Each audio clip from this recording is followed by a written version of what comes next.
Ya, boleh Bu Rosita boleh mulai. Iya, siap.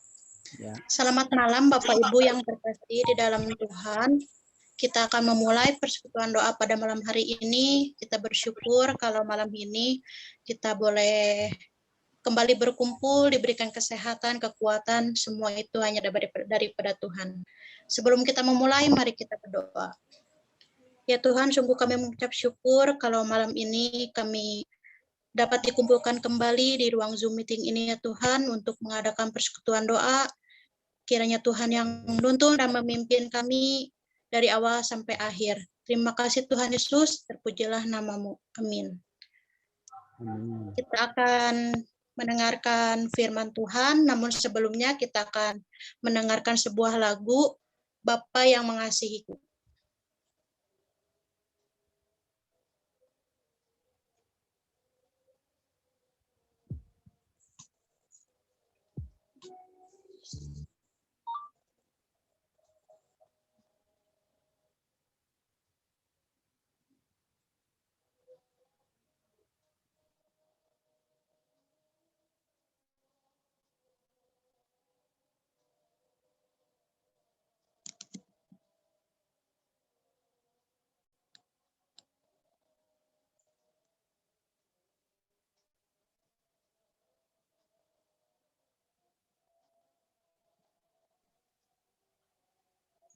Suara hilang Pak Jim.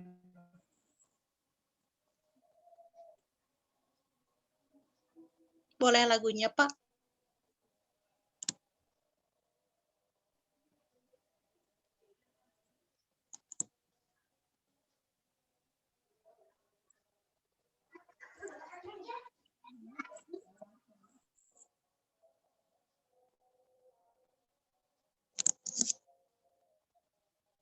Pak, lagunya Pak, ada Pak?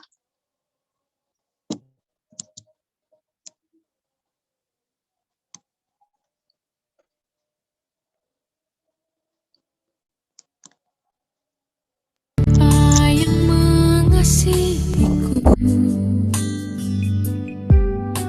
tak kau pandang bentuk dan rupaku.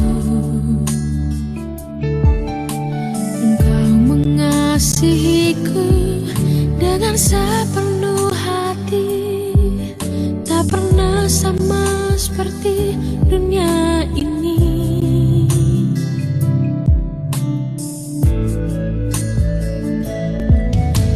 Engkau Bapa yang mengajariku melewati badai langit biru. Kau yang buatku terbang bagaikan raja wali, mengatakan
Kini kita akan mendengarkan firman Tuhan.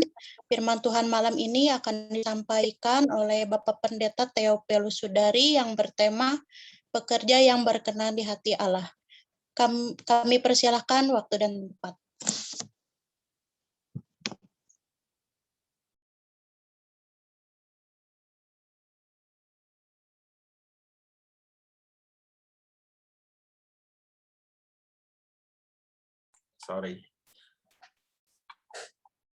Selamat malam Bapak Ibu yang dikasihi Tuhan. Sungguh saya bersyukur diberikan kesempatan untuk melayani persekutuan doa online di GKIM Kanaan. Saya baru sekali waktu itu mengunjungi Pendeta James, itu sudah berapa tahun yang lalu, tapi belum pernah berkhotbah di gereja ini. Bersyukur malam hari ini di tengah situasi yang kurang menyenangkan karena situasi pandemi yang belum selesai, Tuhan beranugerah memberikan kesempatan bagi saya untuk melayani pelayanan doa malam hari ini. Malam hari ini kita akan merenungkan satu tema yang tentu ini sangat signifikan sekali dan betul-betul menjadi pergumulan kita yang sangat serius di dalam masa-masa kita terpaksa harus di lockdown, harus dibatasi, dan dalam sudah hampir 2 tahun ini segala pekerjaan kita serba terbatas. Tetapi kita bersyukur kepada Tuhan oleh karena Tuhan adalah Tuhan yang tidak terbatas dan tidak bisa dibatasi kuasanya untuk terus menyapa kita. Sehingga kalau kita terus di dalam situasi yang sulit ini, terus memandang kepada Tuhan, inilah sesungguhnya perkenanan yang Tuhan inginkan. Tetapi malam hari ini kita mau membahas tentang pekerja yang berkenan di hati Allah. Mari kita sebelumnya berdoa. Bapa di dalam surga, sungguh hati kami melimpah dengan syukur kepada Tuhan. Oleh karena kebaikan dan kemurahan Tuhan semata, kami ada sebagaimana kami ada saat ini karena anugerah Tuhan. Kami bersyukur kami masih diberikan kesehatan, kekuatan. Kami bersyukur diberikan kesempatan untuk bersekutu dan belajar firman-Mu. Sementara di sana, ya Tuhan, di luar sana, ada begitu banyak orang yang sedang bergumul dengan kesehatan, bergumul dengan kehidupan, bergumul dengan sambil meregang nyawa oleh karena terpapar pandemi COVID-19 ini. Kami terus memohon anugerah Allah dilimpahkan bagi seluruh anak-anak Tuhan, bahkan seluruh anak bangsa Indonesia di tengah pandemi COVID-19 yang makin hari makin bertambah, bahkan angka kematian juga cukup tinggi. Biarlah Tuhan, inilah waktunya bagaimana firman-Mu menyapa setiap anak-anak Tuhan untuk terus memandang kepada Tuhan. Dan anak-anak Tuhan memiliki keberanian untuk membagikan kebenaran firman Tuhan di tengah ketakutan dan kecemasan bagi mereka yang belum percaya untuk mendapatkan pengharapan yang pasti dan keselamatan yang pasti di dalam Yesus Kristus. Dan biarlah sebelum kami lebih jauh lagi Tuhan Kau pakai melayani, malam hari ini biarlah kami bercermin dengan kebenaran firman-Mu. Adakah selama ini kami menjadi orang Kristen, bahkan terlibat dalam pelayanan, kami orang-orang yang berkenan di hadapan Tuhan, atau kami sekedar mau dipakai Tuhan, tapi kami tidak peduli dengan kualitas hidup kami di hadapan Tuhan. Itu sebabnya kami mohon Roh Kudus kiranya bekerja malam hari ini, ketika kami berinteraksi dengan firman-Mu, biarlah Roh Kudus bekerja memberi hikmat, bijaksana, urapan, bagi hamba-Mu yang akan menyampaikan dan bagi seluruh jemaat GKIM Kanaan yang malam hari ini ikut persekutuan doa di Zoom ini. Engkau berkati jaringan internet, Tuhan berkati juga sarana prasarana yang dipakai, baik laptop, handphone, atau apapun, sehingga kami tidak terganggu. Kami berdoa di dalam nama Tuhan Yesus Kristus. Amin. Baik Bapak Ibu, mari kita membuka satu bagian firman Tuhan dari kitab Matius. Matius pasal yang ke-7 ayat 21 sampai ayat 23. Ini merupakan khotbah Yesus di bukit. Dalam beberapa minggu ini saya banyak diundang gereja untuk menyampaikan tentang khotbah di bukit. Dan baru ini juga malam hari ini diberikan kesempatan saya mengambil dari bagian ini. Saya bacakan Matius pasal 7 ayat 21 sampai yang ke-23, demikian firman Tuhan. Bukan setiap orang yang berseru kepadaku, Tuhan, Tuhan, akan masuk ke dalam kerajaan surga, melainkan dia yang melakukan kehendak Bapa-Ku yang di surga. Pada hari terakhir, banyak orang akan berseru kepadaku, Tuhan, Tuhan, bukankah kami bernubuat demi nama-Mu, dan mengusir setan demi nama-Mu, dan mengadakan banyak mujizat demi nama-Mu juga. Pada waktu itulah aku akan berterus terang kepada mereka dan berkata, aku tidak pernah mengenal kamu. Enyahlah daripadaku, kamu sekalian pembuat kejahatan.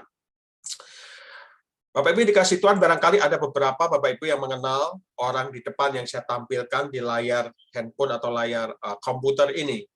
Nah, pada tahun 1989 kita sangat mengenal bagi kita yang pada usia-usia itu, ya, Jim Bakker, seorang pemimpin Praise the Lord, sebuah program televisi Pentakosta yang sangat berpengaruh. Dan pada waktu itu cukup heboh pada tahun 1989, beliau dijebloskan ke dalam penjara karena terbukti menggelapkan uang atau korupsi dari hasil pelayanan lewat televisi ini sebesar 158 juta US dollar. Nah, kemudian setelah di penjara selama 5 tahun, sebenarnya dia divonis dituntut 45 tahun penjara, tetapi kemudian dia menaik banding, dan kemudian pada tahun 1994 dia dibebaskan secara bersyarat setelah menjalani hukuman 5 tahun.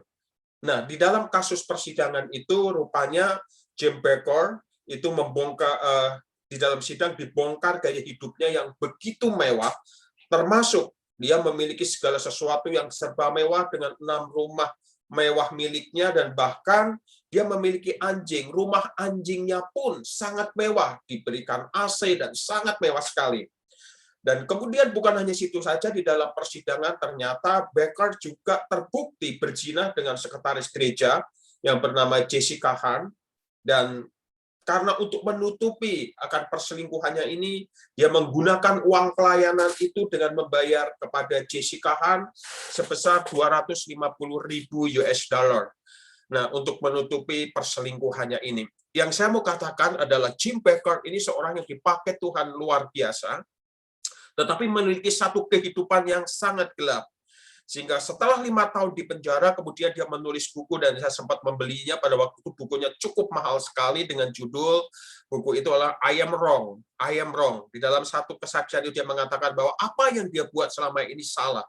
Dan sampai hari ini kemudian dia tetap melayani Tuhan. Tetapi pada waktu tahun itu, Jim Bakker, seorang yang dipakai dalam acara-acara televisi dengan judul yaitu Praise the Lord, ini luar biasa.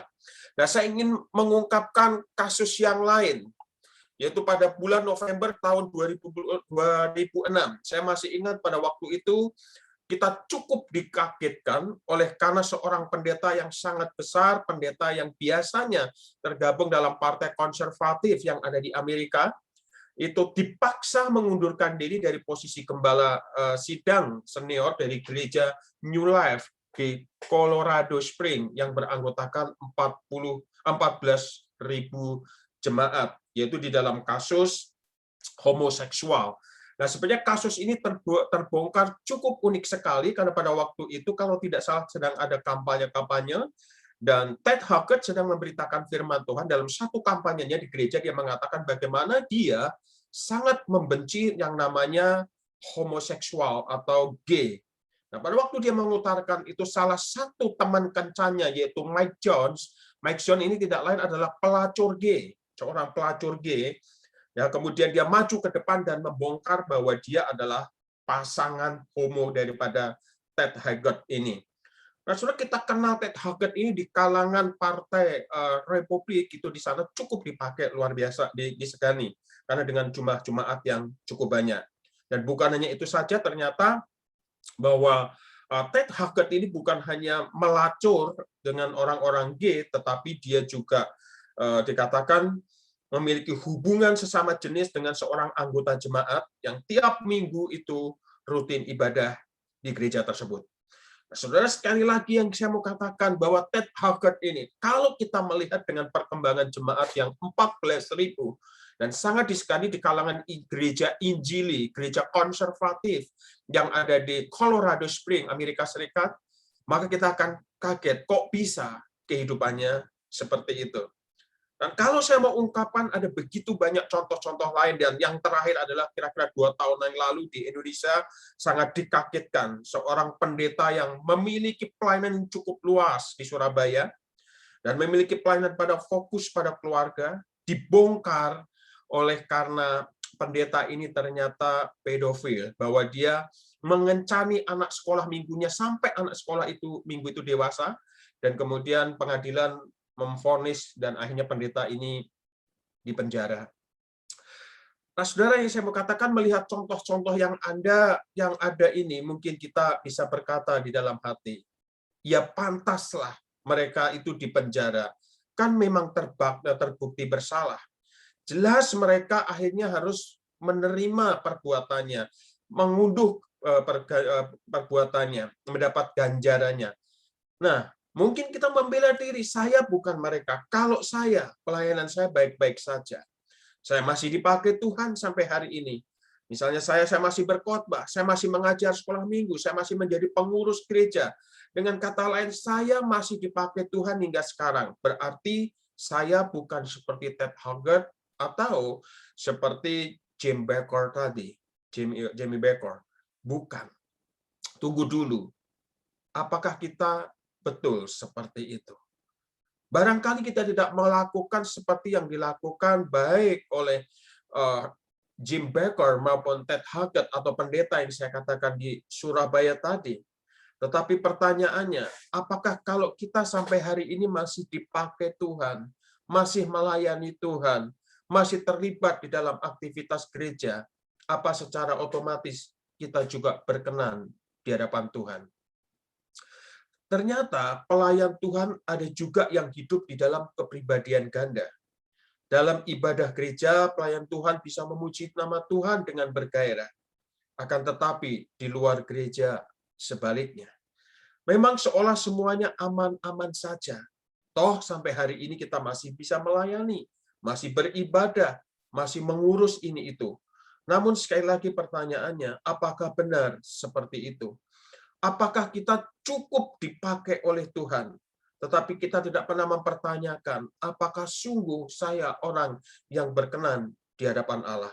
Bukankah seharusnya pelayan Tuhan memiliki hidup yang tidak hanya dipakai oleh Tuhan, tetapi juga dikenan oleh Tuhan? Nah, saudara, saya dari kecil itu dididik di dalam agama Muslim. Saya bukan seorang Kristen.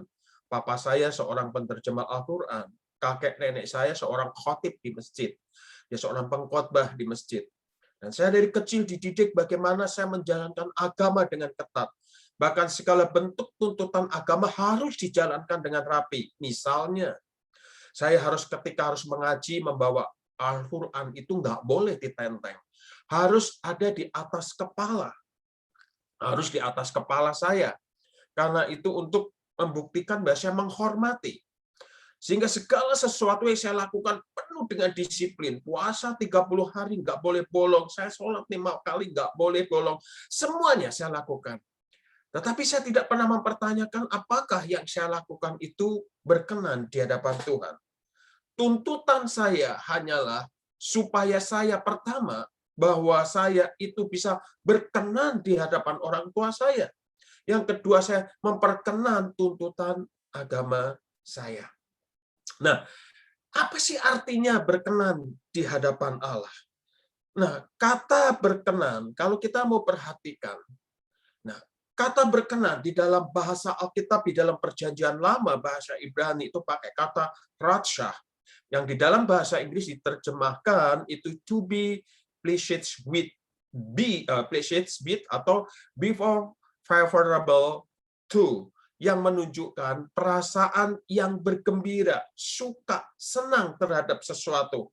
Kalau ini berkaitan dengan Allah, berarti di dalam konsep Perjanjian Lama, ketika segala sesuatu yang kita lakukan di hadapan Tuhan, baik itu adalah tentang tuntutan agama atau bentuk pelayanan, Allah itu melihat itu senang. Melihat itu kita di-approval, diterima dengan baik. Dan dia bersuka cita. Itu sebabnya kita membaca di dalam Perjanjian Lama ungkapan-ungkapan misalnya di dalam Mazmur. Bagaimana pemazmur mengungkapkan hati Allah yang bersuka cita ketika umatnya itu memuji dengan sepenuh hati.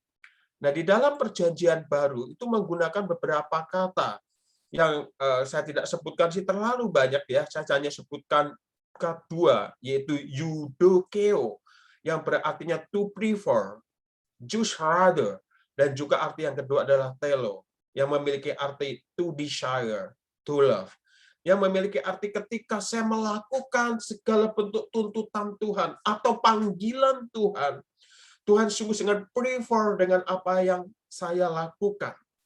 Bahkan Tuhan itu sangat benar-benar merindukan semua itu. Artinya Tuhan itu puas dengan apa yang kita lakukan. Jadi kalau saya simpulkan, ketika kita menganggap tema malam ini adalah pekerja yang berkenan di hadapan Tuhan, jadi kita melihat, jadi yang dimaksud dengan berkenan adalah sikap menyetujui tindakan tertentu. Yaitu kita setuju dengan apa yang Allah tuntut, yang Allah inginkan, tanpa mengurangi atau menambah. Melakukan seperti pas apa yang Tuhan mau. Dan ketika kita berbicara mengenai hidup yang dikenan Tuhan, ini terkait soal hidup yang disukai dan disetujui oleh Tuhan. Dengan kata lain, bahwa kita menuntut diri lebih dulu berkenan di hadapan Tuhan tentang kualitas hidup kita. Baru kemudian adalah kualitas yang kita kerjakan mengikutinya. Bukan sebaliknya. Artinya begini, bukan kita melakukan yang penting aku sudah bekerja keras. Dan soal Tuhan berkenan atau tidak, itu urusan nanti. Nah, saudara, hidup seperti apakah yang disetujui Tuhan? Hidup yang sesuai dengan kebenaran-kebenaran firman Tuhan. Bukan hidup yang hanya nampak baik secara lahiriah semata. Jim Baker, Ted Haggard, atau ada banyak, bahkan mungkin kita, kadang-kala kita berusaha mengerjakan segala sesuatu di gereja secara perfect, tanpa memperhatikan tentang situasi atau kondisi hati kita di hadapan Tuhan. Benar bahwa Tuhan suka dengan pelayanan kita, namun Tuhan jauh lebih rindu dengan hati kita. Dia selalu terpusat dengan kualitas bagian dalam kita. Kita mengatakan barangkali mungkin Tuhan senang bahwa ketika kita mengadakan ibadah doa seperti malam hari ini. Tetapi apakah sungguh kebutuhan itu lahir dari hati kita? Malam hari ini kita mengadakan persekutuan doa ini bukan karena saya pengurus, bukan karena saya pendeta. Tapi memang saya ingin menyukakan hati Tuhan. Menyukakan hati Tuhan. Seorang pelayan Tuhan berbeda dengan seorang event organizer. Seorang event organizer, dia mengerjakan, misalnya akan ada satu perayaan, pesta pernikahan, ulang tahun, atau ulang tahun gereja. Event organizer atau IO itu akan mempersiapkan acara supaya berjalan rapi, tertib. Orang semua kagum. Tetapi seorang pelayan Tuhan, bahwa pelayannya jauh lebih penting daripada apa yang dikerjakan. Dengan kata lain, kalau si pelayan itu sudah benar di hadapan Allah, maka dia tidak akan mengerjakan segala sesuatu dengan sembarangan. Tetapi bisa jadi dia mengerjakan segala sesuatu benar, tetapi hidupnya sendiri tidak benar. Seorang bernama John Piper, seorang pendeta besar dari kaum Injili, dia menulis satu buku yang kalau tidak salah, We Are Not Professional. Di dalam satu kutipannya, saya mengutip bagian ini, mengatakan begini, melayani dengan cara yang profesional adalah sesuatu yang baik. Kalau kamu menjadi seorang pemain musik, bermain musiklah secara profesional. Artinya menjadi sesuatu yang kualitasnya baik. Berkhotbah, jangan asal khotbah. Berkhotbahlah seperti melebihi para pembicara-pembicara yang lain atau para motivator-motivator yang lain. Tetapi John Piper mengatakan, tetapi itu tak berarti apa-apa tanpa hati seorang hamba. Ini yang membedakan. Seorang motivator akan berbicara untuk menarik perhatian sedemikian rupa. Dia tidak pernah memperhatikan bahwa dirinya hanyalah satu alat. Dia akan mengedepankan orang untuk memusatkan pada dirinya. Tetapi seorang pelayan Tuhan yang menjadi pusat bukanlah dirinya. Yang menjadi pusat adalah Allah. Namun ironisnya yang terjadi adalah banyak dari kita yang gagal menjawab kerinduan Tuhan ini. Saya bahkan berulang kali harus akui secara jujur, jatuh dan jatuh dan jatuh. Tetapi syukur kepada Allah di dalam pertolongan Roh Kudus kita terus diingatkan oleh firman Tuhan. Seperti yang diingatkan lewat bacaan kita malam hari ini. Alkitab terus-menerus mengingatkan kita untuk menjalani hidup yang diperkenan hati Allah. Memang kita dipanggil untuk menjadi alat Tuhan, terlibat dalam pelayanan. Tetapi Alkitab juga terus-menerus lebih banyak mengingatkan supaya kita hidup berkenan di hadapan Allah. Alasannya jelas, supaya jangan sampai pada hari penghakiman nanti kita justru ditolak sendiri oleh Tuhan. Kalau kita perhatikan di dalam Matius pasal 7 ayat 21 sampai 23 yang sudah kita baca tadi. Di dalam Matius pasal 7 ayat 21 sampai 23 ini, kalau kita baca, seharusnya membuat setiap pelayan Tuhan, bahkan anak-anak Tuhan, begitu takut. Karena ini sesuatu yang menyeramkan. Saudara perhatikan, di dalam Matius pasal 7 ayat 21 sampai 23, tersirat bahwa banyak orang merasa layak diterima di dalam kerajaan Allah, karena banyaknya riwayat pelayanan mereka yang dahsyat dan berhasil. Namun demikian, hal yang sangat mengejutkan adalah kepada mereka inilah Yesus berkata apa? Aku tidak pernah mengenal kamu. Nyahlah daripadaku, kamu sekalian pembuat kejahatan. Coba saudara-saudara, kata-kata ini disampaikan kepada siapa? Ketika Yesus berkata, aku tidak pernah mengenal kamu. Ini disampaikan kepada seorang pelayan memiliki sangat aktivitas yang luar biasa. Coba bayangkan, orang-orang ini mengusir setan, bernubuat, dan melakukan mukjizat penyembuhan dalam nama Yesus.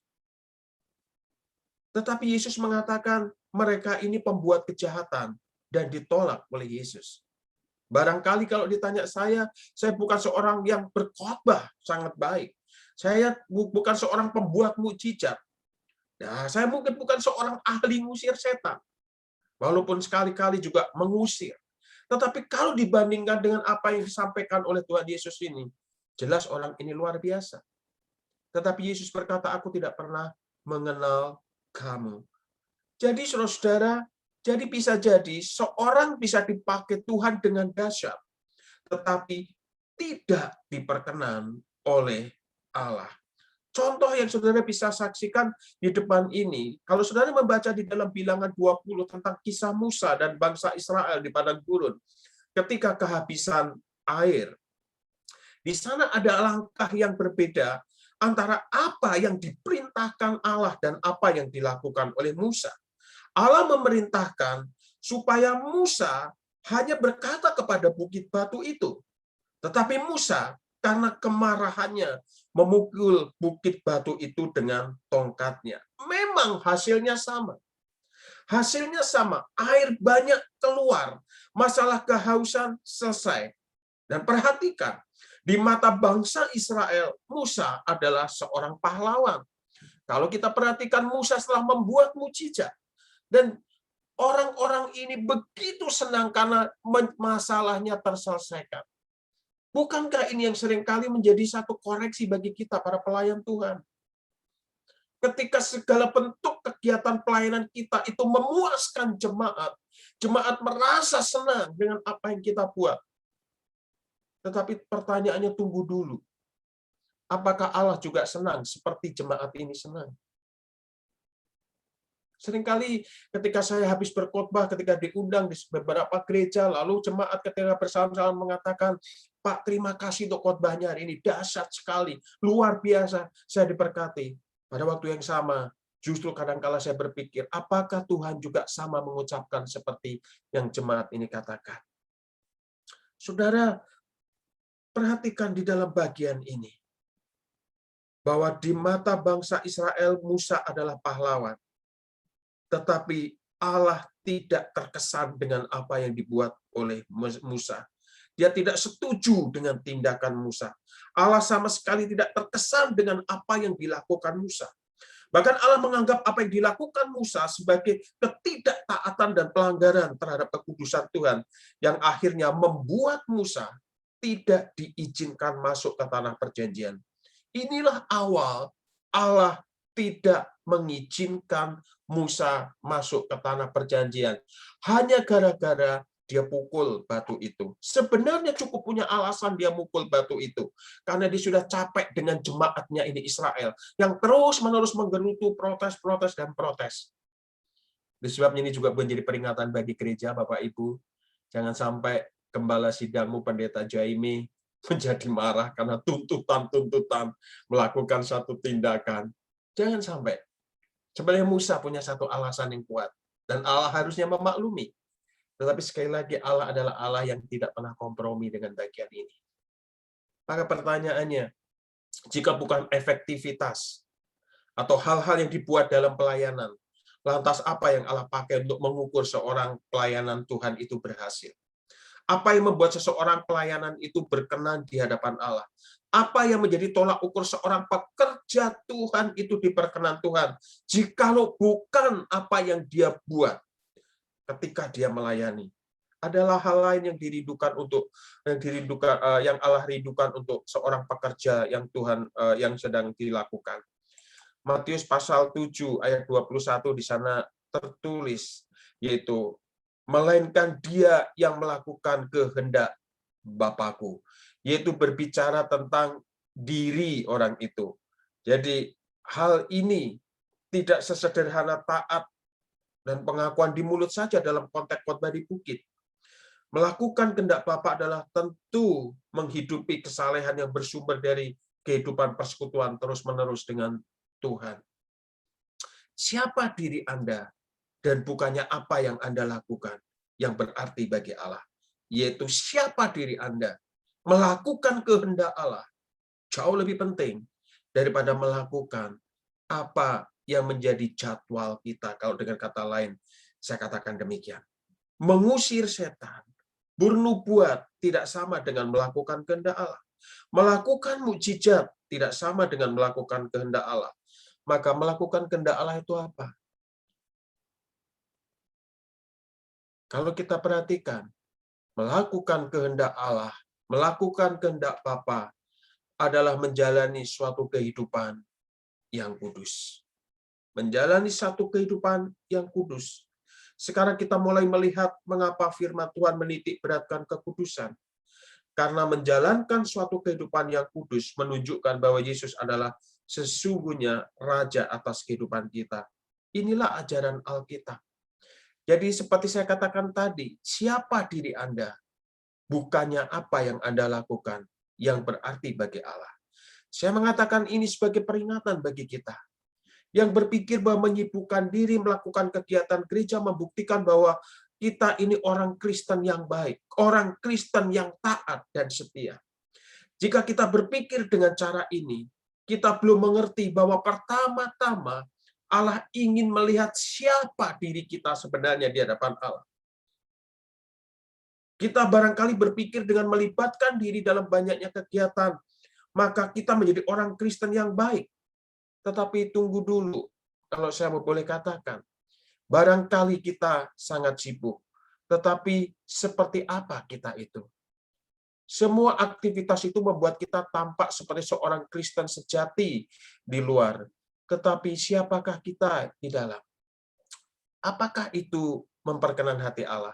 Gambaran ini, kalau kita lihat laptopnya, gambarnya Roh Kudus, saya membayangkan orang ini begitu sibuk sambil memimpin rapat, mempersiapkan materi, tapi dia juga menjaga tubuh jasmaninya.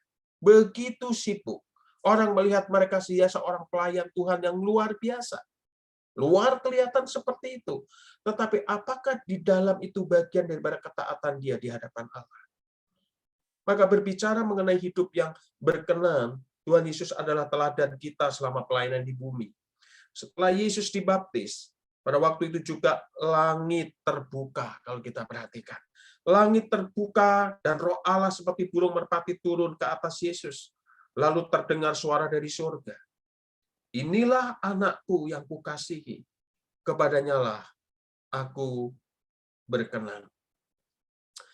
Saudara perhatikan, kenapa Allah Bapa itu langsung memuji bahwa apa yang dilakukan Yesus ini berkenan.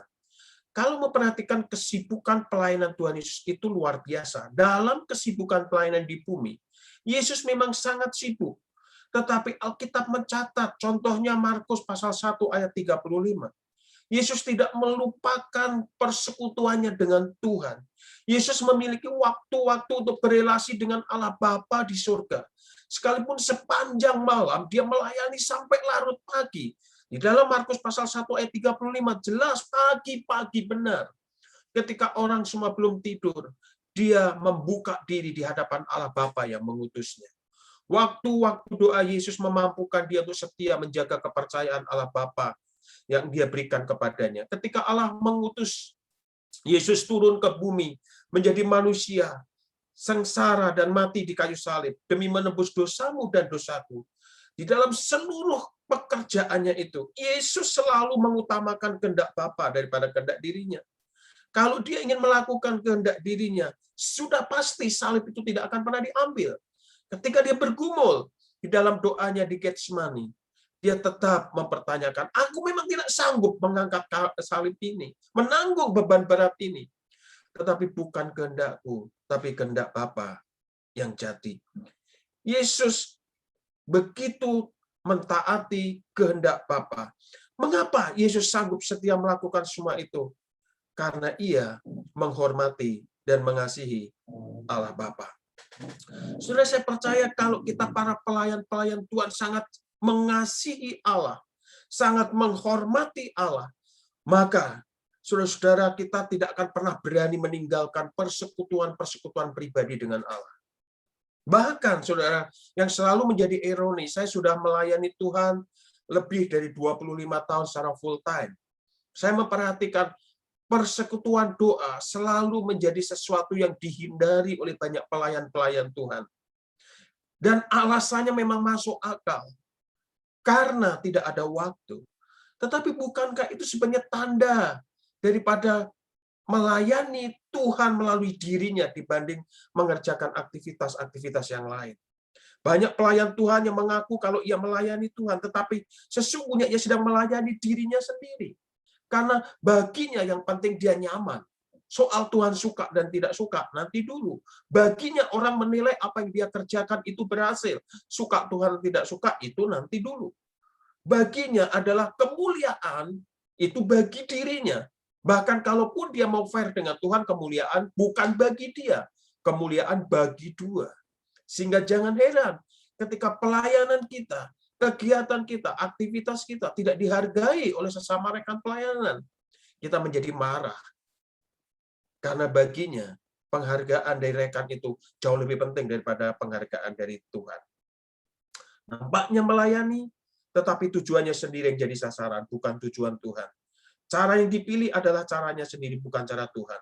Bukan kehendakmu Bapa yang jadi, tapi kehendakku jadilah. Saudara, hidup di dalam kehendak Allah, ini adalah perjuangan seumur hidup dan harus menjadi keputusan kita. Apa sih yang Tuhan mau? Seorang pekerja yang diperkenan Tuhan adalah seorang yang selalu menuntut diri untuk melakukan apa yang menjadi kehendak Tuhan. Saudara kenal Bapak Pendeta ini, Pendeta Beni Solihin di dalam bukunya mengatakan begini, seseorang yang sulit untuk tunduk pada kehendak Allah, melihat bahwa kehendak Allah merupakan pagar yang hanya membatasinya berlari.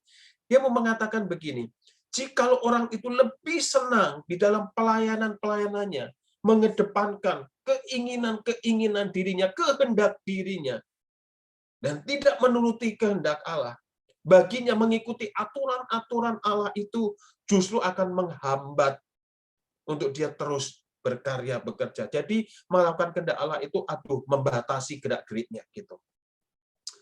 Nah, saudara, bagaimana kita dapat mengutamakan kehendak Bapa? Jika kita menghormati dan mengasihi Bapa lebih daripada apapun. Kita mungkin punya posisi di gereja. Kita mungkin sibuk melayani ini dan itu. Tetapi atas dasar apa kita lakukan semua itu? Bahkan kita mungkin juga berdiri di mimbar seperti saya. Tetapi bagaimana sikap hidup saya ketika di kamar sendirian? Ketika saya berjumpa dengan orang-orang yang tidak menyukai saya? Ketika saya berada di dalam kesulitan. Saudara, saya hanya mau berkata, jika sikap hidup kita tidak menunjukkan kalau kita ini cinta Allah, jika sikap hidup kita tidak menunjukkan kalau kita ini menghormati Allah, maka hidup kita tidak akan pernah berkenan di hati Allah. Bagaimana kita dapat dengan sungguh-sungguh diperkenan Allah? jikalau kita menuntut kualitas hidup kita adalah kualitas hidup yang membuktikan bahwa saya cinta Tuhan. Kalau saya cinta Tuhan, kalau saya menghormati Allah, maka saya tidak akan berani meninggalkan persekutuan-persekutuan dengan Tuhan. Kalau saya cinta Tuhan, kalau saya menghormati Tuhan, maka saya tidak berani menajiskan diri saya sendiri hanya demi untuk kepuasan diriku. Kalau saya cinta Tuhan, saya menghormati Allah, sudah pasti segala tanggung jawab yang Tuhan berikan kepadaku, aku akan kerjakan dengan sepenuh hati. Mari kita bersama-sama melihat ini. Jangan-jangan kita pikir melayani Allah, padahal kita sedang kehilangan Allah. Seperti yang tercatat di dalam Matius pasal 7 ayat 21-23 itu. Mari kita bersama mengintrospeksi diri. Apakah selama ini pelayananku, pelayanan kita yang kita lakukan sungguh-sungguh dengan rasa gentar dan hormat kepada Allah? Apakah sebagai pekerja Kristus, di tengah segala kesibukan kita terlibat dalam aktivitas gereja, itu juga membawa perubahan hidupku, perubahan karakterku, perubahan cara berpikirku, perubahan cara aku menghormati orang lain, perubahan cara aku menerima orang lain, cara aku juga dikoreksi, dan sebagainya. Kalau kita sungguh sebagai pekerja Kristus, maka yang paling utama bukanlah diriku, tetapi Kristus. Mari kita bersama-sama di hadapan Tuhan. Kita benar-benar berpikir, jangan seolah-olah kita melakukan begitu banyak aktivitas di gereja, tapi ternyata Tuhan tidak suka dengan kita. Jangan sampai ketika nanti kita berhadapan dengan Allah, Tuhan berkata kepada kita, aku nggak kenal engkau, enyah dari hadapanku. Itu artinya kita tidak diperkenan di hadapan Allah.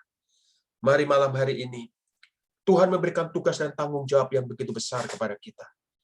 Bahwa sebelum kita benar-benar terlibat begitu banyak dengan pekerjaan-pekerjaan Tuhan, mari kita lebih dulu melibatkan diri dalam keintiman dengan Allah.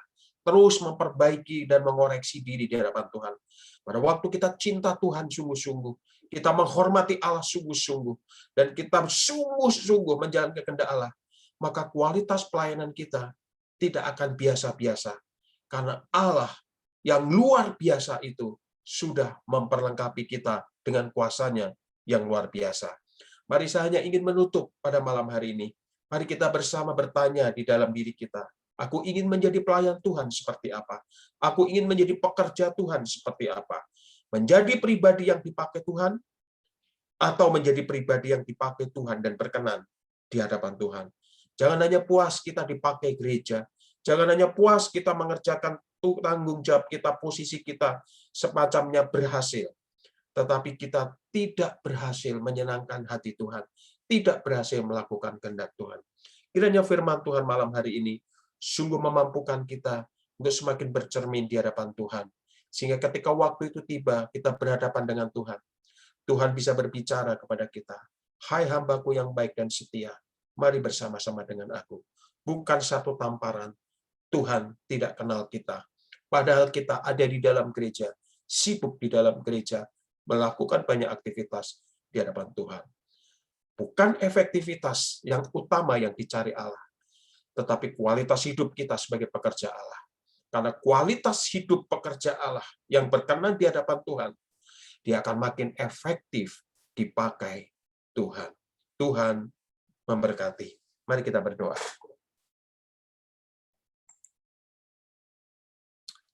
Bolehkah saya dengan kasih meminta Pendeta Jim berdoa mengucap syukur buat firman Tuhan. Mari kita sama-sama berdoa. Bapa kami dalam surga, kami bersyukur, berterima kasih untuk kesempatan bahkan kepercayaan yang boleh Tuhan berikan bagi setiap kami untuk kami boleh beribadah, bahkan kami boleh melayani Tuhan. Kami bersyukur, berterima kasih untuk kesempatan demi kesempatan di mana kami boleh berkarya di tengah-tengah gereja-Mu.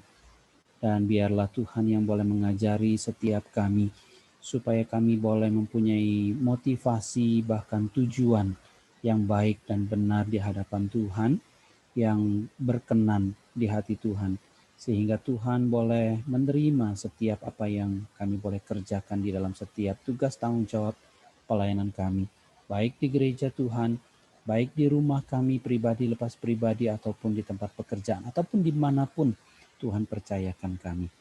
Biarlah Tuhan yang boleh menerima hati kami dan memberikan hati kami hati yang jujur, sehingga kami boleh tampil apa adanya di hadapan Tuhan dan juga apa adanya di hadapan manusia. Kami menyerahkan ke dalam tangan Tuhan setiap diri kami dengan segala keterbatasan, dengan segala kebobrokan, dengan segala keberdosaan. Di tengah-tengah kami boleh melayani Tuhan. Dan biarlah Tuhan yang sekali lagi mengampuni, menyucikan, bahkan menyempurnakan setiap apa yang sudah kami kerjakan. Kami serahkan ke dalam tangan Tuhan. Kami bersyukur untuk hamba-Mu, Bapak Pendeta Theophilus, yang sudah menyampaikan kebenaran firman Tuhan. Berkati setiap keluarga dan juga setiap pelayanan yang boleh Tuhan percayakan bagi setiap dia. Dan juga kami menyerahkan setiap kami yang ada di Bandung, di dalam gereja GKIM Kanaan. Tuhan nyatakan kasih dan anugerah Tuhan bagi setiap kami di dalam tugas tanggung jawab bahkan pelayanan kami, baik di gereja dan dimanapun kami ada. Kami berdoa, kami bersyukur demi nama Yesus Tuhan, Juru Selamat yang hidup. Amin. Terima kasih Kate. Baik, terima kasih untuk firman Tuhan yang sudah disampaikan oleh Bapak Pendeta Theophilus Sudari. Kiranya firman Tuhan yang selalu menguatkan setiap kami. Sebentar kita akan memasuki pokok-pokok doa, namun sebelumnya kita akan mendengarkan sebuah lagu, Kami Perlu Kau Tuhan.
Kemanakah kami mencari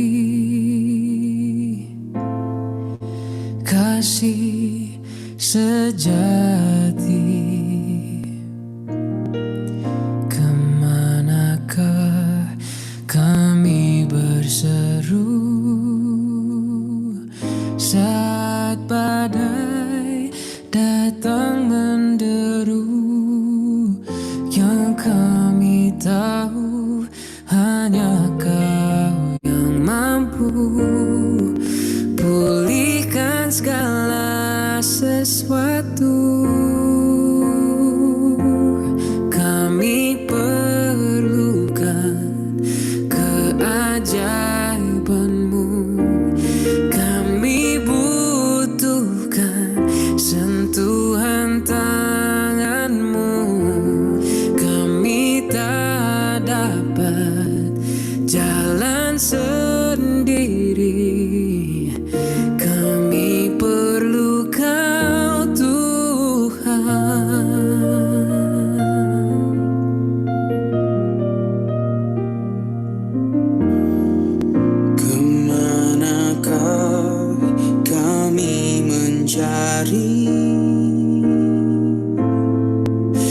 kasih sejati.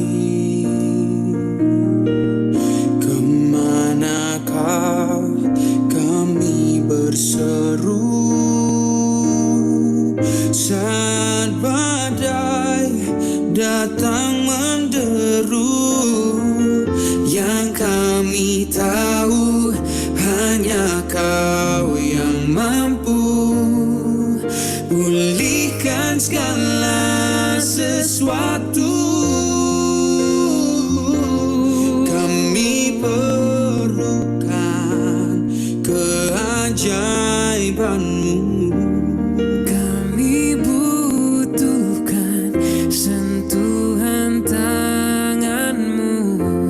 Kami tak dapat jalan sendiri. Kami perlu Kau, Tuhan. Kami perlukan keajaiban-Mu. Kami butuhkan sentuhan tangan-Mu. Kami tak dapat jalan sendiri.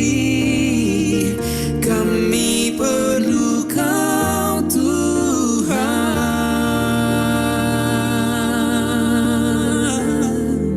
Oh, di setiap waktu, di setiap hari, Kau yang aku butuhkan, Tuhan. Di dalam hidupku, Yesus, Kau yang aku perlukan,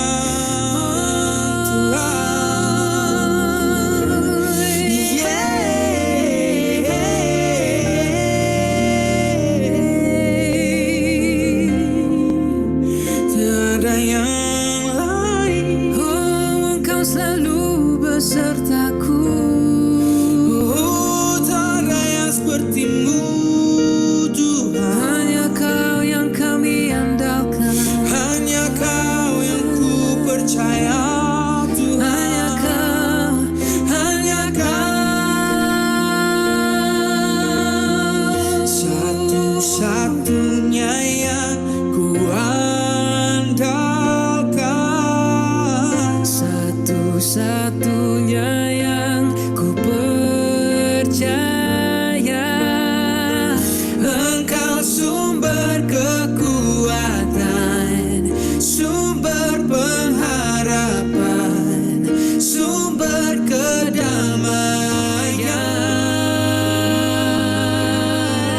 Satu-satunya yang ku andalkan. Satu-satunya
Kita akan memasuki pokok-pokok doa, namun sebelum itu apakah di antara Bapak Ibu ada yang ingin didoakan pada malam hari ini?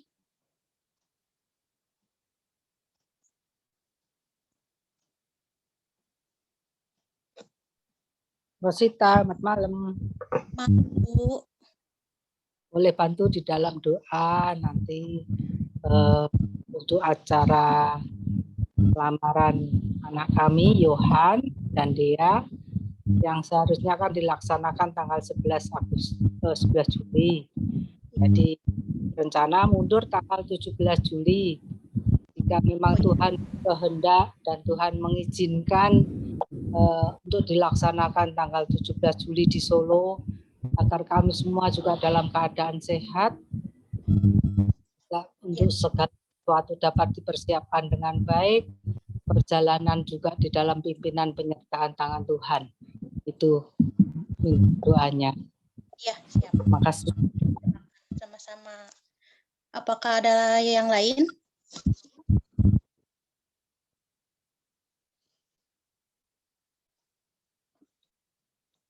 Ros, Baik. Iya.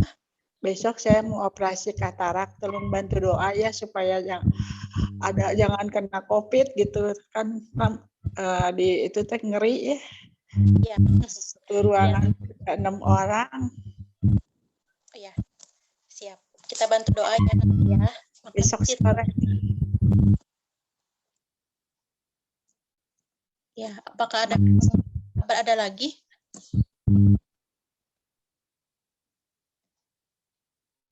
Kalau belum ada, kita akan masuk ke pokok doa yang pertama.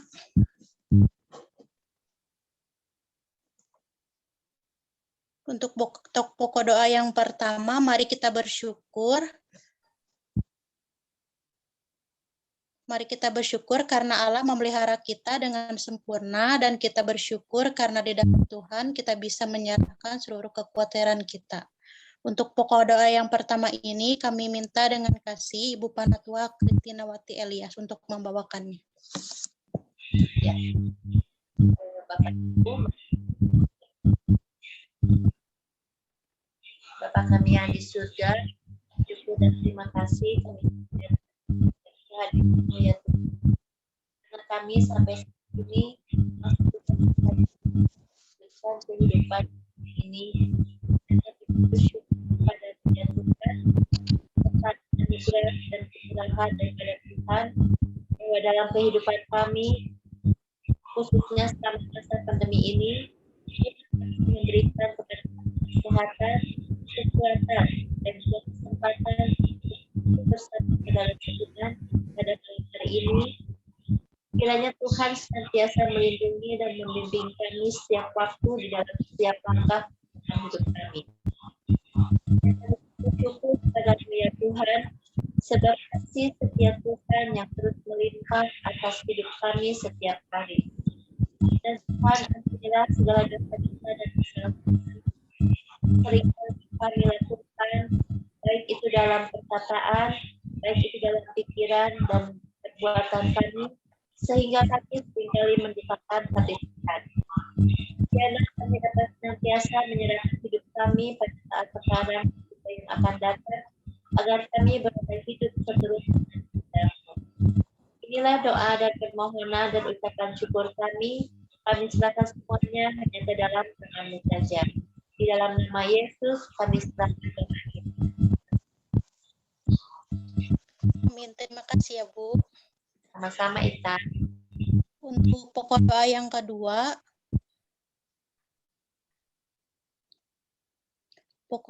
kedua, mari kita berdoa untuk pemerintah Indonesia dalam menanggulangi COVID-19 ini. Doakan agar para korban yang berdampak secara langsung memperoleh anugerah Allah dan kesembuhan. Berdoa bagi mereka juga yang dikarantina dapat tetap tenang dan mendapatkan suplai bahan makanan. Dan untuk yang ketiga, akan juga untuk semua para medis dapat mengobati korban dengan efektif dan tubuh mereka dapat Tuhan pulihkan dari paparan virus COVID ini.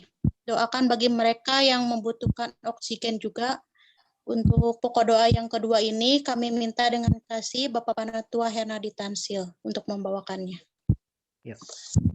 Mari kita bersatu di dalam doa ya. Ya Tuhan, kami saat ini mau berdoa Tuhan secara khusus untuk penanganan dari pandemi COVID-19 di negara kami ini. Tuhan, secara jujur kami mau akui bahwa kami begitu takut akan pandemi ini Tuhan. Ketika kami merasa bahwa pandemi ini juga menghampiri orang-orang yang terdekat, orang-orang yang kami kasihi, ada di lingkungan teman-teman kami, saudara-saudara kami, bahkan di lingkungan keluarga kami sendiri, kami menjadi semakin takut ya Tuhan. Kami juga takut karena kami mendengar ada begitu banyak berita-berita yang mengkhawatirkan kami. Ada begitu banyak pemberitaan-pemberitaan yang membuat kami begitu takut dan kehilangan semangat. Tapi kami mau berdoa kepadamu ya Tuhan. Biarlah pada malam hari ini kami mau bawa ketakutan-ketakutan kami ke dalam tangan Tuhan. Ajar kami Tuhan untuk kami tidak menaruh iman percaya kami pada keadaan di sekeliling kami. Ajar kami untuk kami tidak menaruh iman kami terhadap pemberitaan-pemberitaan yang ada di luar sana, tapi kami boleh menaruh iman kami kepada Tuhan Yesus sendiri, yang Sang Juru Selamat kami dan penyembuh kami. Karena kami percaya Tuhan akan menolong kami, Tuhan yang akan memberkati kami, dan Tuhan yang akan senantiasa membantu kami, memimpin kami melewati masa-masa gelap, masa-masa sulit seperti saat ini Tuhan. Kami berdoa saat ini untuk pemerintah bangsa dan negara kami dalam penanganan pandemi ini Tuhan.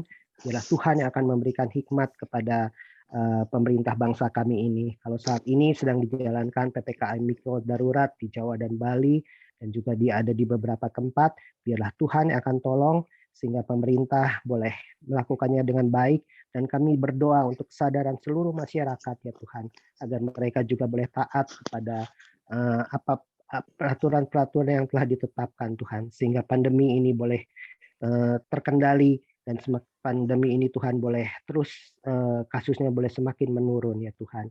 Kami berdoa untuk para korban yang terdampak secara langsung, biarlah Tuhan yang akan memberikan anugerah kesembuhan buat mereka yang terdampak secara langsung.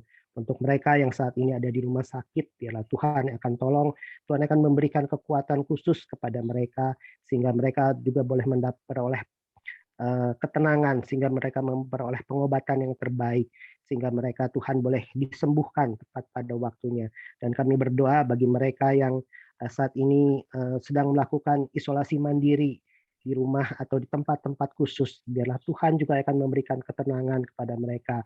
Kami sadar Tuhan, ada begitu banyak teman-teman kami, saudara-saudara kami yang mungkin sedang melakukan isolasi mandiri dengan penuh kekhawatiran, khawatir mereka semakin memburuk, khawatir mereka tidak memperoleh pengobatan, khawatir mereka tidak memperoleh kecukupan untuk kebutuhan sehari-hari.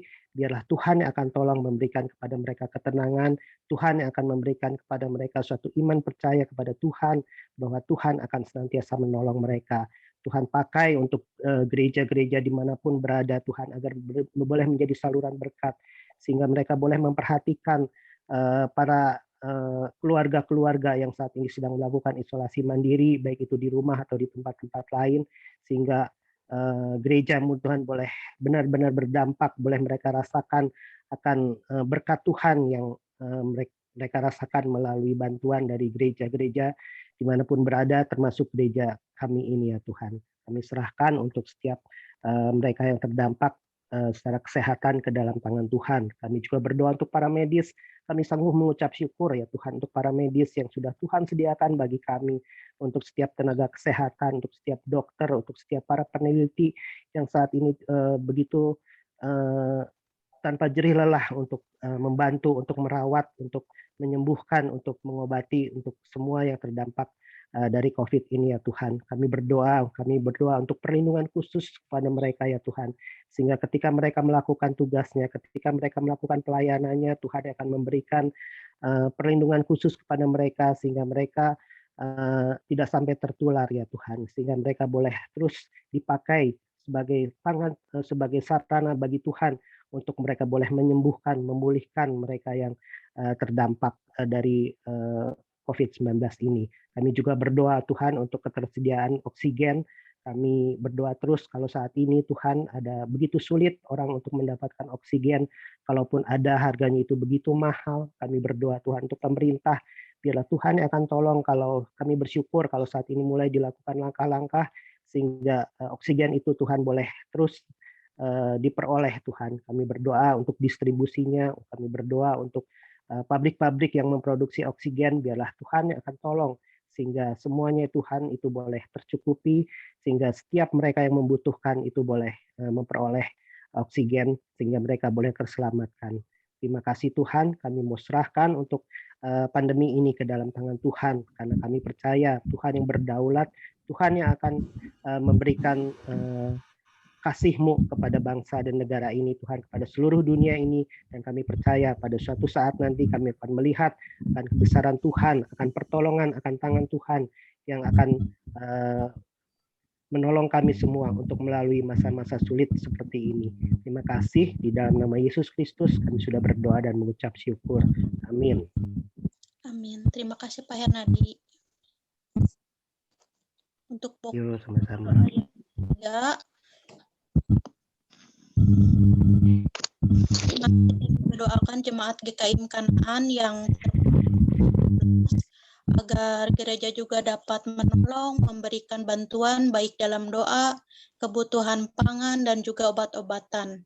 Setiap pasien juga diberikan ketabahan dalam menjalankan isoman di rumah dan dijauhkan dari pikiran-pikiran yang jahat. Untuk pokok doa yang ketiga ini, kami minta dengan kasih Dr. Linawati yang membawakannya. Mari kita berdoa. Tuhan adalah Bapa kami yang di surga, terima kasih Tuhan untuk kesempatan kami pada malam hari ini untuk kembali berkumpul, untuk mendoakan untuk teman-teman kami semua. Pada saat ini juga kami berdoa biar kiranya Tuhan beri gereja kami supaya bisa dapat membantu teman-teman yang sedang melakukan isoman, biar kiranya kami bisa membantu mereka dalam bentuk doa, obat-obatan, maupun bahan pangan. Juga Tuhan tolong juga untuk setiap teman-teman yang sedang melakukan isoman, beri mereka juga kekuatan, ketabahan, dan kesabaran supaya mereka bisa menjalani isoman dengan baik dan bisa kembali sembuh. Beri juga kami semua kekuatan, kesehatan, biar kiranya Tuhan selalu melindungi kami semua. Terima kasih Tuhan, hanya dalam nama Tuhan Yesus. Amin. Amin. Terima kasih Ibu Dokter. Ya. Untuk pokok doa yang keempat,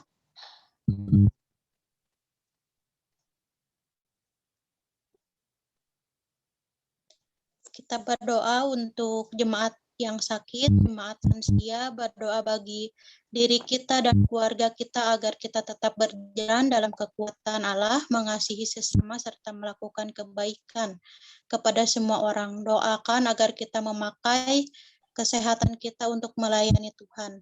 Dan kita juga berdoa untuk acara lamaran anaknya Ibu Yayang dan Pak Haryanto yang akan diadakan tanggal 17 Juli di Solo. Kita juga berdoa untuk Ibu Hana yang besok akan operasi mata, kiranya Tuhan yang melancarkan segala sesuatunya.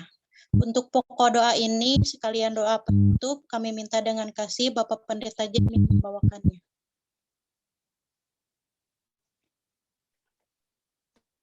Baik, mari kita sama-sama berdoa. Bapa kami dalam surga, kami juga menyerahkan ke dalam tangan Tuhan untuk setiap jemaat Tuhan yang mungkin mereka di tengah-tengah pergumulan ataupun mereka di tengah-tengah masa-masa usia yang lanjut. Kami berdoa biarlah Tuhan yang kiranya boleh terus menolong, menyatakan kasih dan anugerah Tuhan. Kami tetap menyerahkan untuk Bapak Aming dan juga Jefebe yang di tengah-tengah sakit, biarlah Tuhan yang kiranya tetap menyatakan kasih dan belas kasihan Tuhan. Dan juga kami menyerahkan besan dari Ibu Yayang dan Pak Haryanto yang terjatuh, tangannya terkilir, Tuhan yang kiranya boleh menyembuhkan dan memulihkan. Kami juga tidak lupa membawa saudara kami, Ibu Hana yang pada besok hari akan direncanakan untuk operasi katarak mata, biarlah Tuhan yang kiranya boleh menyatakan kasih dan Tuhan, dan Tuhan jauhkan dari segala pikiran-pikiran yang tidak baik, dan secara khusus Tuhan juga boleh jauhkan dari orang-orang yang mungkin terpapar COVID yang ada di rumah sakit. Kami berdoa biarlah Tuhan yang memberikan keberanian dan juga kesanggupan bagi Yohana di dalam menjalankan operasi mata ini. Kami juga menyerahkan untuk setiap tenaga medis, dokter ataupun suster di dalam menangani operasi mata dari Ciana. Kami juga tidak lupa menyerahkan untuk acara bahagia dari saudara kami Yohan dan juga Dea. Tuhan yang kiranya boleh memberkati untuk rencana-rencana Sanjit lamaran pada tanggal 17 Juli mendatang. Biarlah Tuhan yang kiranya boleh tolong campur tangan. Kami menyerahkan keluarga besar yang akan mengadakan perjalanan mungkin dari Bandung atau dari berbagai tempat menuju ke Solo. Tuhan, di tengah-tengah PPKM darurat ini ada banyak penyekatan demi penyekatan dan juga banyak prasyarat di dalam melakukan perjalanan. Kami berdoa biarlah Tuhan yang kiranya boleh tolong campur tangan melancarkan setiap perjalanan, jauhkan dari segala mara bahaya, dan juga Tuhan yang kiranya boleh melancarkan setiap acara lamaran pada tanggal 17 Juli mendatang. Kami menyerahkan ke dalam tangan Tuhan juga untuk mereka akan kembali setelah acara lamaran ini ke tempat masing-masing. Tuhan juga boleh menyatakan cinta kasih Tuhan dan kasih sayang Tuhan bagi keluarga besar Pak Haryanto dan juga calon besan. Kami serahkan ke dalam tangan Tuhan, biarlah Tuhan yang kiranya boleh menolong setiap kami. Mungkin kami tidak bisa menyebutkan satu demi satu saudara-saudara kami yang mungkin di tengah-tengah pergumulan, di tengah-tengah masalah, ataupun di dalam hal-hal yang lainnya. Kami berdoa dan kami yakin dan percaya bahwa Tuhan mengerti, Tuhan tahu segala kesulitan setiap saudara-saudara kami. Biarlah Tuhan yang kiranya menolong setiap mereka. Kami bersyukur untuk malam hari ini, untuk ibadah dan juga persekutuan. Kami bersyukur untuk pujian. Kami bersyukur juga untuk setiap teman-teman yang boleh melayani pada malam hari ini. Kami bersyukur untuk firman Tuhan yang sekali lagi mengingatkan, menegur, bahkan memberikan nasihat bagi setiap kami. Yang bersyukur untuk setiap pokok-pokok doa dan juga setiap pendoa-pendoa yang sudah membawakan pokok doa ini. Tuhan berkati satu demi satu.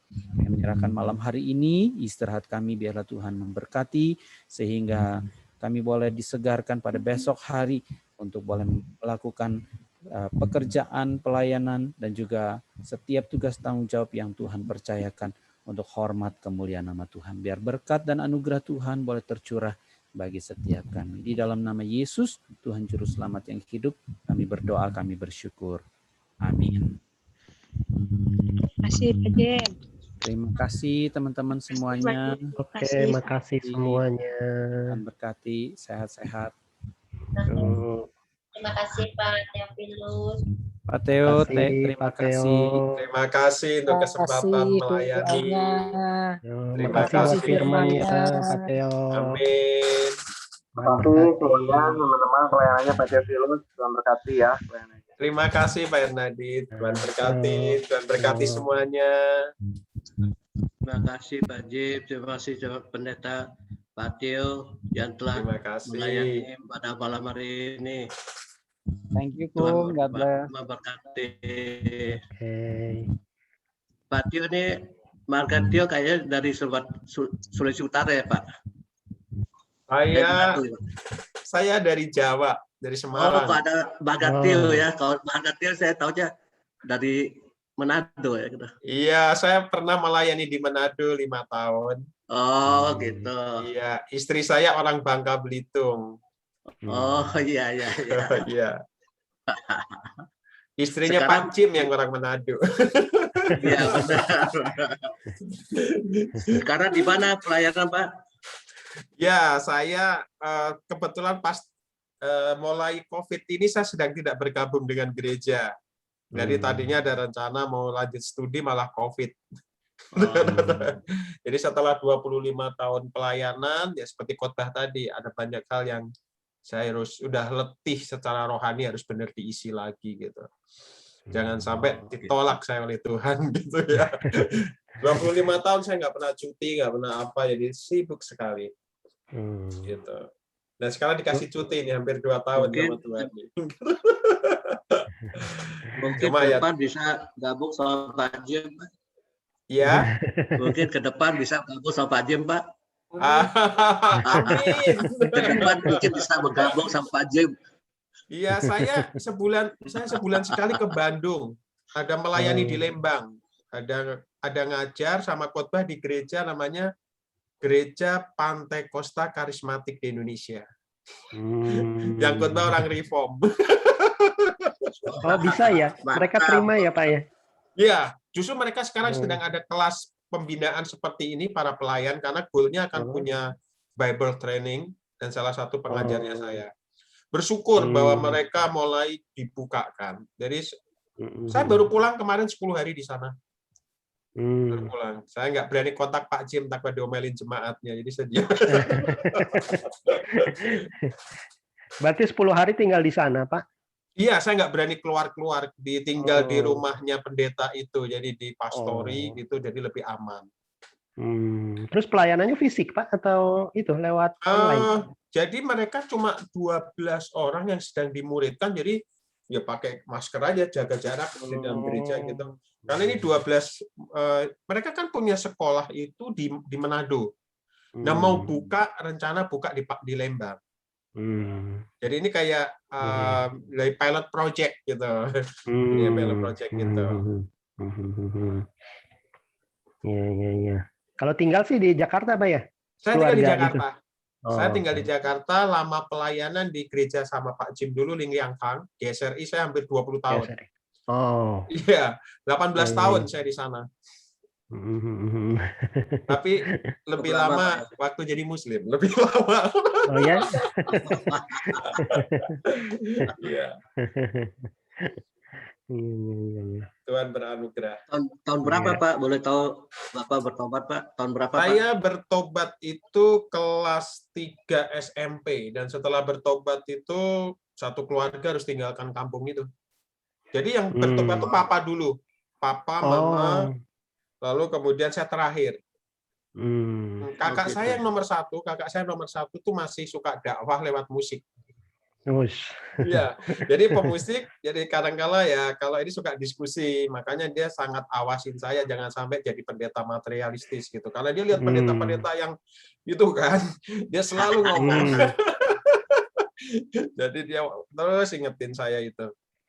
Ya, saya sih berharap dia akan percaya Tuhan Yesus karena dia dulu sebenarnya Katolik. Kami masih Muslim, dia udah Katolik. Lalu kemudian dia menikah karena sekolahnya kan. Tapi sekarang seluruh keluarganya itu sangat aktif karena memang hobi di musik. Di belakangan kalau Paskah dia kirim itu ayat-ayat udah ngomong ya Yesus mati bagi manusia berdosa. Nah, berarti saya cuma jawab bagi dosamu juga gitu. Amin.